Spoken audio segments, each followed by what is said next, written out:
Mes chers compatriotes, notre nation se trouve une fois de plus confrontée à une menace qui vise son existence même, son identité, son unité, sa dignité et son honneur. C'est pourquoi je prends la parole aujourd'hui pour rappeler avec la plus grande fermeté une vérité inaltérable.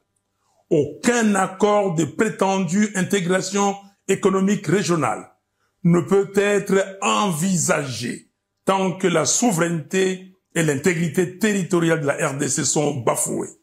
Comment peut-on parler de coopération lorsque les forces rwandaises et ougandaises occupent nos terres, exploitent nos ressources et provoquent les déplacements, la mort et la souffrance de nos concitoyens?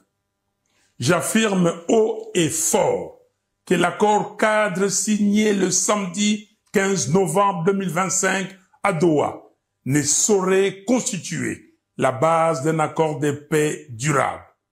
Les discussions de Doha devaient se limiter à la mise en œuvre intégrale et sans complaisance de la résolution 2773 des Nations Unies et la définition des modalités du cessez-le-feu et non à la signature d'un accord d'abdication qui mettrait en péril l'avenir de nos enfants.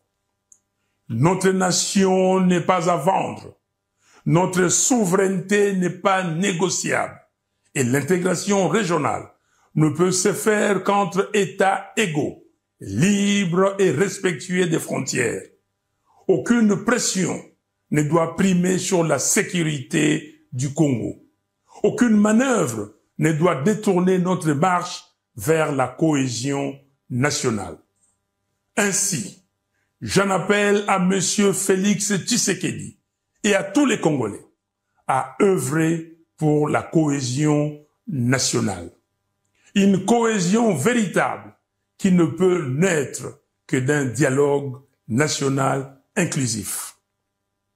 Monsieur Tshisekedi, au nom de notre peuple, meurtri mais toujours debout, je vous invite à convoquer sans délai le dialogue national.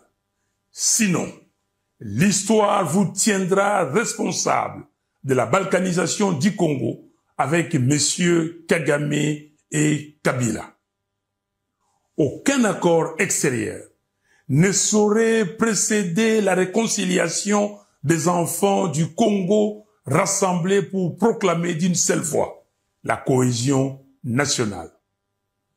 Peuple congolais, c'est maintenant que se joue notre avenir. C'est maintenant que chacun doit s'élever pour défendre ce qui reste la valeur sacrée de notre histoire, l'intégrité territoriale du Congo. Jeunesse congolaise, vous qui êtes l'âme vive de la nation, l'heure n'est plus à la résignation, l'heure est à la vigilance, à la mobilisation, à l'engagement pour la défense du pays. Tenez-vous prêts. Un peuple uni ne sera jamais vaincu. Un Congo debout ne sera jamais balkanisé. Je vous remercie.